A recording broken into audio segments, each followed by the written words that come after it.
morning. Okay, I want to talk a little bit about this whole idea of the like fit mum and why I am not here to inspire you with my own fitness journey. That is not the purpose of it. And it shouldn't be the purpose of it. When you go through a pregnancy, your body obviously morphs over the course of 9 months. And that morphing in the first 3 months, particularly for me, was completely mind-blowing. Like I was not prepared for how alien my body would look and feel to me. I remember lying in the bath feeling pretty sick and very tired and just like looking down and not recognizing my own body and feeling so negative about it, feeling really negative about the pregnancy in general. And I remember at one point just like flopping on the bed and my husband coming in and being like, what's wrong? And I think I said something like, I just feel so fat and bloated. And my lovely, innocent, naive husband said, yeah, you are a little bit. And like I tease him about it now and I talk about it all the time, which is probably going to really annoy him that I'm mentioning that in this video, but that did stick with me. It did. And it wasn't his fault. He was making an observation. He was also worried because all I was eating was beige food and he was genuinely concerned about my nutrition in my first trimester. And so he was making, he didn't realize how triggering that would be. Even though I had said the words out loud, he was just agreeing with me. And I think that feeling of not recognizing your body in the mirror, that carries on definitely postpartum, if not even more so, because suddenly you no longer have the excuse in your brain of like, oh, well, I'm growing a baby, I have a baby inside me. Like, of course I'm going to put on weight, I'm going to bloat, I'm going to feel like there's this alien inside of me. You don't have that anymore once you've had your baby. And so it can really feel like, well, hang on, like, when is this going to go back to how it was before? And the thing is, it's never going to go back to how it was before. Even if you lose loads of weight, gain loads of muscle, your body is never going to be the same again. You are never going to be the same again in the best possible way. I think it's really good that there are loads of mums online who talk about their fitness journeys postpartum. I think it is important that those women are out there talking about it because there's a lot of younger women, a lot of fitness influencers who share their fitness journeys and who create these sort of unattainable standards. And I think it's really important that we see mums, we see real bodies, we see bodies of women in their 30s and 40s and 50s, so that we can feel like we haven't been left behind and that, we're no longer relevant and we're no longer important, and, bodies past the age of 35 shouldn't be seen, because that is obviously nonsense.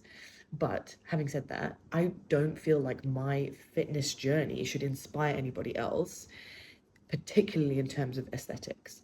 I want to be completely honest about what it's like for me. I started creating content around fitness. I started tracking my running journey. I started showing transformation videos.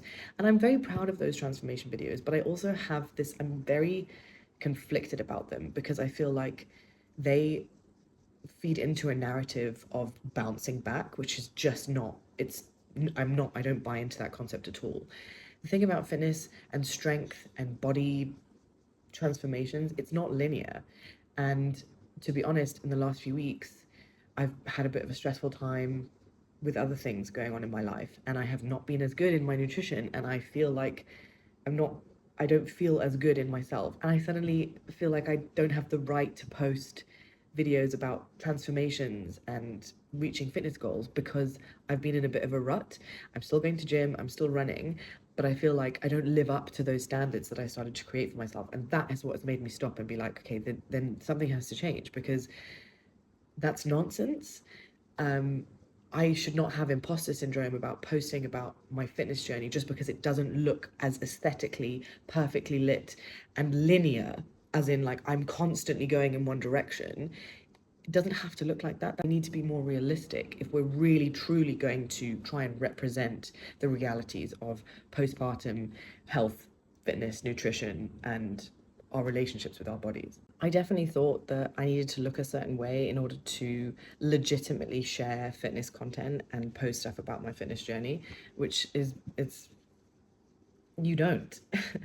Most of the people that you see online, the ones who are, getting these mega brand deals and being flown all over the world to run all these marathons or do all these high rocks events or, you know, selling crazy numbers of like fitness digital guides or supplements and all of this stuff, those people are in a minority. Those people do not represent the norm, particularly for working postpartum women with young children running around. I actually, when I had my baby, my GP, when I went for one of my like postpartum checkups, he said to me very matter of factly, whatever you do, don't feel pressure to start losing weight or look a certain way, because you're going to see all these, these other women online on social media, these new mums, and you're going to be like, why don't I look like that? And he actually said to me, what you'll probably find is that they're not breastfeeding, which I thought was kind of weird at the time. But now, like reflecting on it, there could be some truth in it. There is this myth, I think, that if you are breastfeeding, you're burning loads of calories, and so it's like a really good weight loss thing, which I do hear quite a lot. And, if there's one thing you take from this, please don't see breastfeeding as a weight loss method, because breastfeeding serves many, many purposes, but I would not say that that is one of them. And I definitely don't feel that if you're breastfeeding, you should be worrying about, what your body looks like. But I also know that in reality, that is how a lot of women feel postpartum.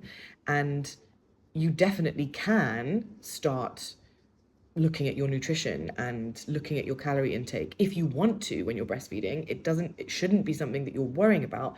But equally, if it's something that's important to you, you shouldn't feel like, well, if I'm breastfeeding, I can't possibly think about my fitness and my nutrition. So it goes both ways. I think the main thing is to just remember not to compare yourself to people online. Your journey is your journey, and it should be specific to you. I think a big like epiphany for me in the last year that I've been properly training with a personal trainer is to let go of this idea of shrinking myself and rather focus on building the muscle, the bits that actually make me feel strong. I stopped weighing myself months ago. My battery ran out on my bathroom scales, and I just haven't replaced the battery because the number has actually stopped carrying any meaning for me. The number on the scale hasn't really changed in ages because muscle is obviously heavier, and as you put on muscle, the number will probably go up. And I don't feel like I need to be reminded of that number. It doesn't align with what my goals are. What is really cool is to start seeing some definition in muscles that I have never had in my in my whole life. And that is, I'm trying to focus on that. So to stop this idea of shrinking myself down, but actually to think about it as like growing in strength. And therefore, there are going to be parts of me that are going to grow, and that's a good thing. It's not a negative thing. Like, you really need to remember that when people post images online of their bodies, a lot of the time there is a lot that's going on behind the scenes that you just don't know about. The lighting, the setting, what they're wearing, whether they've taken that photo first thing in the morning or at the end of the day. There are so many things that influence what a picture or a video looks like online. You're fighting a losing battle if that's what you're comparing yourself to every single day. If you feel inspired by something that you see, that's great.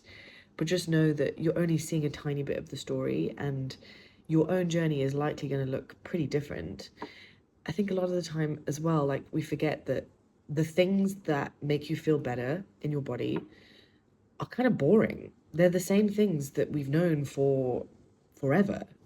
It's moving more, paying attention to what you're eating, eating whole foods. It's the same boring shit that and that stuff isn't sexy, so it doesn't get talked about. So instead, you hear more about supplements and fatty things and cold plunges and grass-fed butter and all of this stuff. And I think at the end of the day, you know what you need to do in order to feel better about yourself, if that's something that is bothering you at the moment. I know that I should probably cut down on my wine intake. I know that my cravings for sugar in the afternoon probably mean something that I should be paying attention to. I don't need to find the answer to those things by scrolling on Instagram. I need to listen to the voice in my head. I need to implement the changes that need to be put in place. And I also need to give myself a break every now and then and realize that you can't be perfect every day. And I really, really hope that if you take anything from this, that you take that from it. We are so hard on our bodies, on the squidgy parts, parts that aren't as aesthetic. But when we think about the standard to which we are holding our bodies, it's an unrealistic, fake aesthetic. It's not, you know, we're holding ourselves to aesthetics that we see on a screen that are probably massively touched up with a filter on. You know, I think if we were to see these people in real life, we would get a shock, probably.